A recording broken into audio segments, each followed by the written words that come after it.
Hello, and welcome to another update video on gold. The gold chart continues to, consolidate below our initial resistance area. I only made a video about gold a couple of days ago, gave you that weekend update. I also covered the bigger picture, the larger time frame, so we're not going to do that today, but I did that only a few days ago. Feel free to check out that video. In the short term, though, the structure remains completely unchanged. We have a reaction to our two resistance area on the chart areas on the chart. Pressure appears to be down. Hold on, didn't want to do that.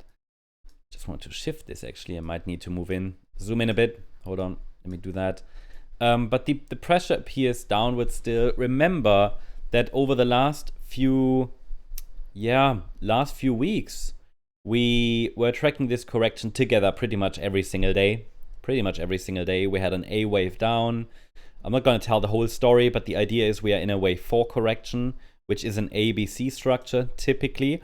This can, of course, turn into a more complex correction, WXY structure, or maybe even a triangle pattern. We don't know that yet. I don't expect a triangle until I see further evidence, but yeah, it can always turn into something more complex. For now, the analysis has pretty much followed the roadmap of a classic ABC structure, which is also the most probable scenario, and also the one that I was watching for, and we were tracking here together. I mean, I always ask you guys for your opinions as well, and I guess most comments would agree with this idea here. A wave down. At least from what I saw. B wave up, yeah. I mean, it was quite difficult down here to maintain that perspective that a larger B wave would be ideal, and it did follow. B waves are tricky, so sometimes they overshoot, sometimes they are extremely shallow. This one actually was spot on, landed in the standard resistance area for a B wave, got rejected where it needed to after an ABC structure was basically complete. No, it was complete.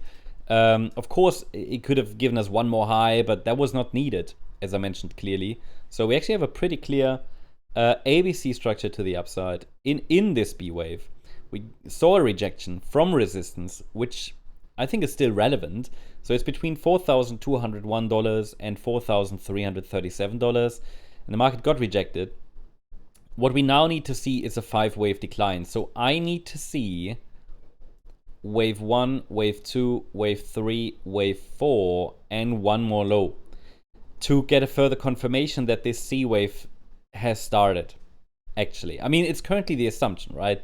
We can make an assumption that the C wave to the downside has started, and that we're currently working on a 5-wave decline. Few things we don't have yet. We don't have a 5-wave decline yet, so while I'm assuming the B wave is top, there is no formal confirmation. That's very important. That gives us weaker. It makes this analysis a bit weaker. Yeah, or let's say it makes this assumption a bit weaker. Look, had I seen already 5 waves down, I would be more confident that the B wave has topped. Again, it is the assumption. It has been the assumption. It started from where it needed to. It's kind of played out, but I just want to make sure that we don't have 5 waves down yet. That needs to. I want to make sure everybody understands that, because only with the 5-wave move down, I have a wave 1 complete in wave C, and can assume this is actually an impulse down.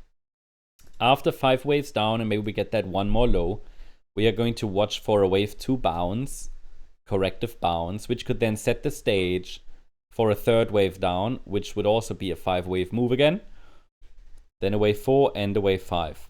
And the minimum target here for wave C is currently around $3,770. This is based on the assumption this actually is going to form a 1-2 setup to the downside, which means 5 waves down in wave 1, and then a corrective bounce in wave 2, and then we can watch for lower in the remaining, let's say, waves of this move, or legs of this move. What if we break above initial resistance? Now, the initial resistance area is between 4,101 and $4,144. Why is this so important? Because this is the initial resistance area that tells me when I will stop to watch. You might hear the dog in the background. When I will stop to watch for another leg down. Because I basically need one more low for a 5-wave move. And if this internal bounce extends above 4,144. It's too high for a fourth wave. So we're consolidating below resistance. This appears to be some kind of a fourth wave. It's classic consolidation behavior. And one more low would give us 5 waves. But naturally, this is where the bulls and bears are starting to fight, in the fourth wave. And if we now break above resistance, I'm not going to watch for a fifth wave down anymore, yeah? Because this is then too high for a fourth wave. It would have to be something different that will open up the door for another high. Or it would open the door to an already unfolding wave 2, which would make it difficult because then wave 1 is a 3-wave move and that will leave us without any clear downside setup. At the moment, I'm simply tracking if we can get 5 waves down. As I said, the 5-wave move indicates the trend direction in the short term and should be followed by a corrective bounce. That means all eyes today need to be on this micro resistance area between 4,101 and $4,144. This internal fourth wave, which might be unfolding, could be a triangle, so we should know soon. And if we get another low, then yeah, that should be the fifth wave, after which I will expect a larger bounce, at least in wave 2. Again, if we break above resistance now, it might even take us to a new high. That would then already, I have to say, open the door to new highs. It would, needless to say, if we now break to a new high, it would make this whole thing very, very complex. I would have to consider that indeed in the alternative scenario, we have to consider the alternative as well, that in the alternative scenario, the price bottomed already in wave 4 in our support area. We formed 3 waves up in what would be a wave 1, 3 waves down in a wave 2, but this looks like 5 waves, so it doesn't make really sense at the moment. I would need to look into this further. I mean, maybe this would even be the A wave of a third wave, then this is a B wave of a third wave, and we get a C wave in a third wave, and then we get a wave 4 and a wave 5. So it is the pathway to all-time highs, basically.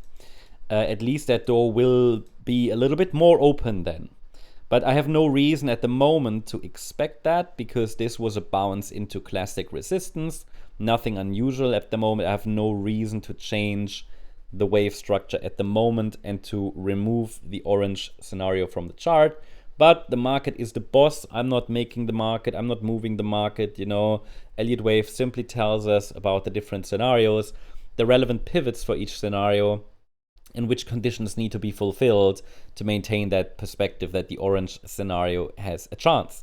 So I'll keep you updated about this. That should give you all the parameters. Hope you liked the update. If you did, please hit the like button, leave a comment and subscribe. And if you're interested in additional updates on gold and also silver and also stocks and the S&P 500, then check out our stocks membership. I'll leave a link in the comment section. It's the Patreon link. And yeah, feel free to check it out. Thanks so much. Bye-bye.